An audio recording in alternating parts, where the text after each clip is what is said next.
दरअसल ये जो कारोबारी समझौता है, ये अपने आप में बहुत ही ऐतिहासिक माना जा रहा है। ऐतिहासिक इस वजह से कि आमतौर पे दो देश आपस में समझौता करते हैं, लेकिन ये दो देशों के बीच में समझौता नहीं है।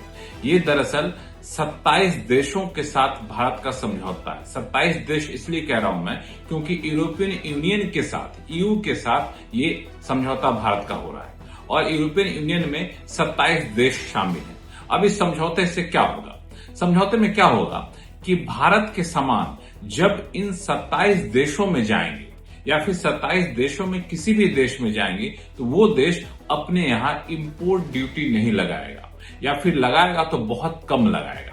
अभी क्या होता है कि कोई भी सामान भारत से इन देशों में जाता है तो उस देश में जाने पर इंपोर्ट ड्यूटी लगता है। कईयों में 30%, कईयों में 50%, कईयों में 100%, कईयों में 110% तक ड्यूटी लगती है। यानी 1 लाख का सामान है तो समझिए कि 2,10,000 रुपए तो उसको आपको इंपोर्ट ड्यूटी के तौर पर देना पड़ता है। नतीजा क्या निकलता है कि भारत से कोई सामान गया यूरोप के किसी भी देश के बाजार में तो जितने का सामान है उसके दोगुनों से ज्यादा दाम उसका वहां पे हो जाता है। उसका नतीजा क्या निकलता है कि लोगों को वो सामान महंगा मिलता है तो लोग कम खरीदते हैं। अब इस ट्रेड डील के तहत क्या होगा कि जब यूरोप के 27 देशों में भारत के सामान जाएंगे तो वहां पे वो ड्यूटी नहीं लेंगे भी तो बहुत कम लेंगे। तो जितने का सामान भारत में था उतने के सामान यूरोप के बाजार में मिलेगा। तो फायदा क्या होगा कि उन सामान को यूरोप के बाजार में सस्ते में बेचा जा सकेगा। क्योंकि सामान सस्ता होगा तो यूरोप के लोग ज्यादा खरीदेंगे। दूसरे देशों से यूरोप के बाजार में जो वही सामान आता है वो सामान महंगा मिल रहा होगा तो जाहिर तौर पे वो सामान वो नहीं खरीदेंगे। मान लीजिए पाकिस्तान से वो सामान जा रहा है यूरोप के देशों में, बांग्लादेश से वो सामान जा रहा है यूरोप के देशों में, तो उन देशों में तो इंपोर्ट ड्यूटी लग रही होगी। तो भारत के सामान के मुकाबले वो सारे सामान महंगे होंगे तो वहां पे वो नहीं बिकेगा, भारत का सामान ज्यादा बिकेगा। तो फायदा क्या होगा कि भारत में उन सामानों को बनाने वाली कंपनियां जो हैं वो फायदे में होंगी, उनका ज्यादा एक्सपोर्ट होगा, ज्यादा अपना प्लांट फैलाएंगे, ज्यादा प्लांट फैलाएंगे तो रोजगार के मौके ज्यादा मिलेंगे।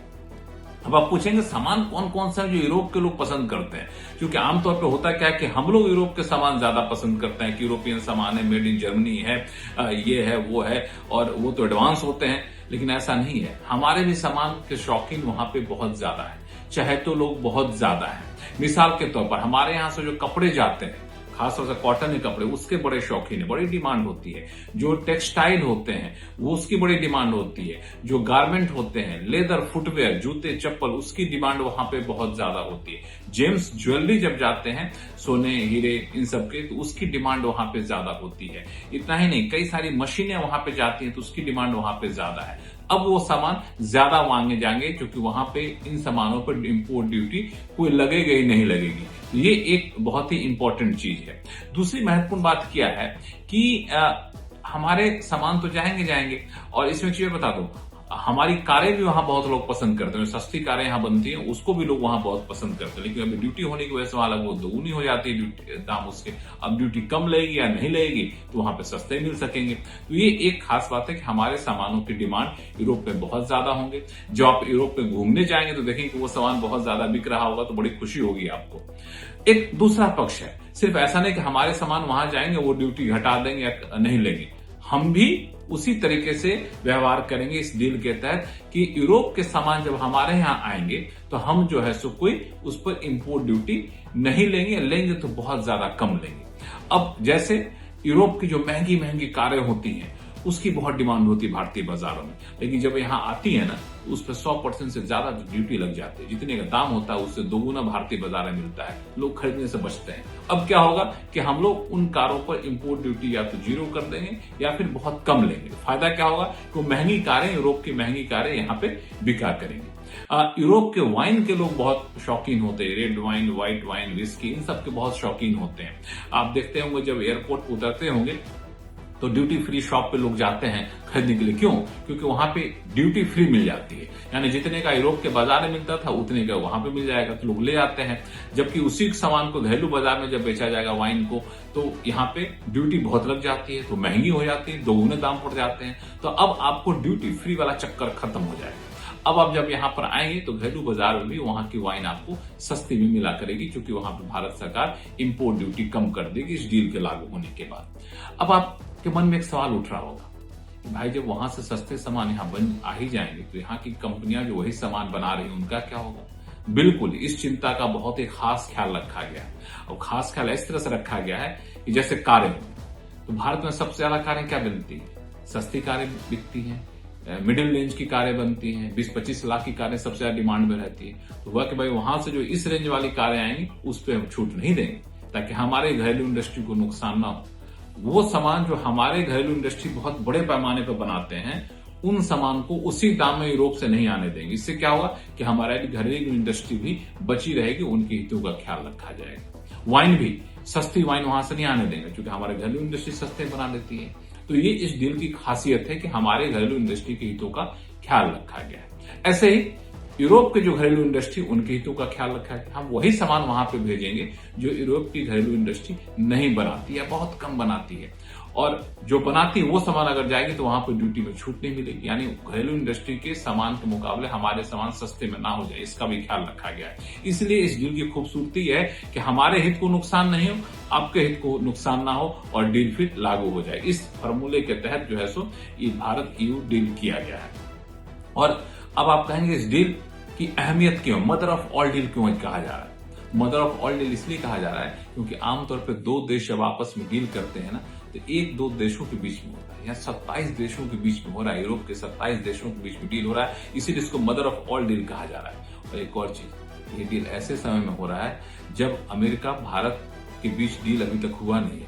अब अमेरिका को भी लग रहा है अरे ये तो यूरोप के साथ डील हो रही है, हमारा धंधा कहीं बेकार न चला जाए। तो ये दरअसल बहुत ही सही समय पर डील हो रही है, इसकी खास खूबसूरती है कि ये भी है। और तीसरी चीज ये है कि अभी हम यूरोप को ज्यादा सामान भेजते हैं, यूरोप से कम सामान लेते हैं। ये अगर पिछले साल के आंकड़ों को देखें तो सिर्फ सामान के आंकड़ों को देखें तो 136.53 बिलियन डॉलर का ट्रेड होता है भारत और यूरोप के बीच में। इसमें 75.85 बिलियन डॉलर जो है हम तो एक्सपोर्ट करते हैं, जबकि EU से हम इंपोर्ट जो करते हैं मुश्किल से 60.68 बिलियन डॉलर इंपोर्ट करते हैं। हम ज्यादा सामान भेजते हैं, कम सामान लेते हैं, ये भी ध्यान रखिएगा। तो ये परंपरा जारी है तो हम लोग के लिए बड़ा बाजार यहाँ पे मिल चुका रहेगा। लेकिन आप कह रहे हैं सिर्फ सामान जाएगा क्या, हमारे बच्चे पढ़ने जाएंगे तो यूरोप में उनको फायदा नहीं होगा क्या, हमारे बच्चे नौकरी करने जाएंगे तो उनको फायदा नहीं होगा जी। इस सर्विस को भी इसमें शामिल किया गया है, जो प्रोफेशनल सर्विस है उसको भी शामिल किया गया है। जब बच्चे वहां पढ़ने जाएंगे तो अभी क्या होता है, कोटा तय किया जाता है कि इतने से ज्यादा बच्चे नहीं जाने चाहिए इंडिया से पढ़ने के लिए। अब उस कोटा को हटा दिया जाएगा, जितने बच्चे जाएंगे पढ़े वहां जाकर के, नौकरी करना चाहे नौकरी करें, उसकी शर्तों में ढील दी जाएगी और अलग अलग सेक्टर में वहां पे खोला जाएगा कि वहां पे नौकरी कर सकते हैं।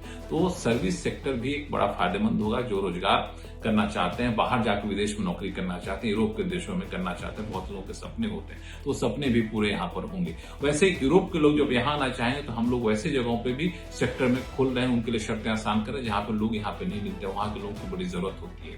तो सर्विस सेक्टर में दोनों देशों में काफी साझेदारी बढ़ेगी।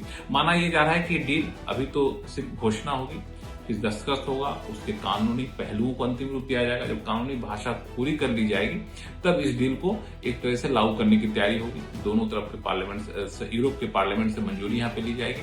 उसके बाद माना जा रहा है कि 2027 से इस डील को लागू कर दिया जाएगा, बहुत हुआ तो, और इस बीच उसकी बाकी बारीकियों को पूरा किया जाएगा। और ये सारी चीजें किस्तों में लागू होगी। जब हम कहते हैं ना इंपोर्ट ड्यूटी कम कर देंगे या घटा देंगे, तो पहले धीरे धीरे घटाएंगे, धीरे धीरे घटाते जाएंगे तब जाके जीरो करेंगे। ऐसा नहीं इकट्ठे 100% से घटा के 30% ला देंगे, उसमें पहले 70%, फिर 50%, फिर ऐसे करके ड्यूटी घटाते जाएंगे, ताकि पता चलता रहे कहाँ क्या नुकसान हो रहा है, कहाँ क्या फायदा हो रहा है। तो बड़े ही बारीकी के साथ ये सारी चीज यहाँ पर की गई है। तो अब अगर आप यूरोपियन सामान के शौकीन हैं तो आपको भारतीय बाजार में वो सस्ते मिलेंगे, खासतौर से महंगी कारें, वाइन, ये सब सस्ती मिला करेंगे। जब आप यूरोप घूमने जाएंगे आपका सीना गर्व से चौड़ा हो जाएगा, जो आप देखें कि हमारे सामान तो घरेलू बाजार में धड़ल्ले से मिल रहा है, एक अपनापन सा फील आएगा। यही इस भारत यूरोप यूनियन की डील की खूबसूरती है।